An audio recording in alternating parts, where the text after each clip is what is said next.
Hello friends, shape పట్టీసు ఏ విధంగా cutting చేసుకోవాలా అనేది మీకు ఈ వీడియోలో నేను క్లియర్గా చూపిస్తున్నాను. చూడండి, మనము బ్యాక్ పార్ట్ ఆధారంగా షేప్ పట్టీస్ని కటింగ్ చేస్తాం. చూడండి, ఫస్ట్ మనము స్కేల్తో ఎడ్జెస్ని సమానంగా డ్రా చేసుకోవాలి.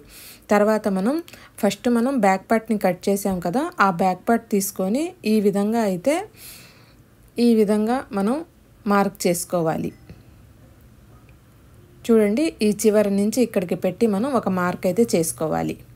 మార్క్ చేసుకున్న తర్వాత ఏ సైజు వారికైనా సరే మనం షేప్ పట్టీస్కి ఉక్సులు కాజాలు పట్టీలు వస్తాయి కదా, అటు సైడ్ వచ్చి 3.5 ఇంచుకి ఒక మార్క్ అయితే చేసుకోవాలి. తర్వాత మనం నడుము దగ్గరకు పట్టీ వస్తుంది కదా, అక్కడొచ్చి మనం 3 ఇంచులకి మార్క్ చేసుకోవాలి. మార్క్ చేసుకున్న దగ్గర మనం ఈ విధంగా లైన్ అయితే డ్రా చేసుకోవాలి.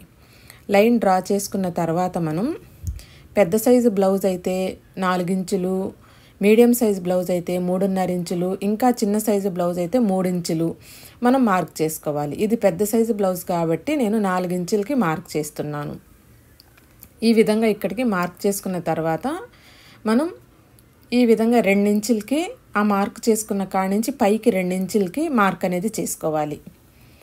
ఈ విధంగా మార్క్ చేసుకున్న తర్వాత ఈ 3 మనం ఇక్కడ పెట్టాం కదా గుర్తులు, ఈ 3ని మనము కలిపేయాలి. చూడండి ఫ్రెండ్స్, ఎక్కడ కన్ఫ్యూజ్ కాకుండా చూడండి. వీడియో అయితే నేను స్లోగా పెట్టాను, మీకు నీట్గా అర్థమవుతుంది. ఈ విధంగా మార్కింగ్ అయితే చేసుకోవాలి. ఈ విధంగా మార్కింగ్ చేసుకున్న తర్వాత నేను కట్ చేస్తున్నాను కదా వీడియోలో, సేమ్ అదే విధంగా మనం కటింగ్ అయితే చేసుకోవాలి.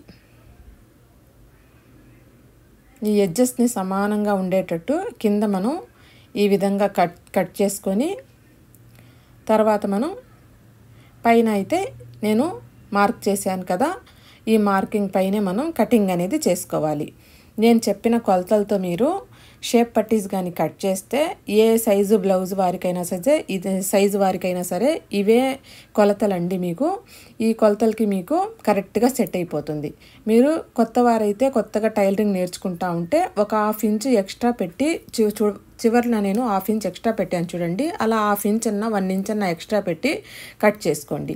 ఇక్కడ ఉక్సులు పట్టి గాజా పట్టి ఉంది కదా, అక్కడైతే కొంచెం ఈ విధంగా క్రాస్గా మనం లైన్ అనేది డ్రా చేసుకొని కొంచెం క్రాస్గా కటింగ్ చేసుకోండి. అప్పుడు మనకు బ్లౌజ్ అనేది స్టిచ్చింగ్ చేసిన తర్వాత షేప్ అయితే మనకు పర్ఫెక్ట్గా వస్తుంది. చూడండి ఫ్రెండ్స్, షేప్ పట్టీస్ అయితే నేను కటింగ్ చేసేసాను. ఎంత నీట్గా ఎంత పర్ఫెక్ట్గా వచ్చాయి చూడండి. ఓకే ఫ్రెండ్స్, వీడియో కనుక మీకు నచ్చినట్లయితే తప్పకుండా లైక్ చేయండి, షేర్ చేయండి, మా ఛానల్ని సబ్స్క్రైబ్ చేసుకోండి. Thank you very much friends.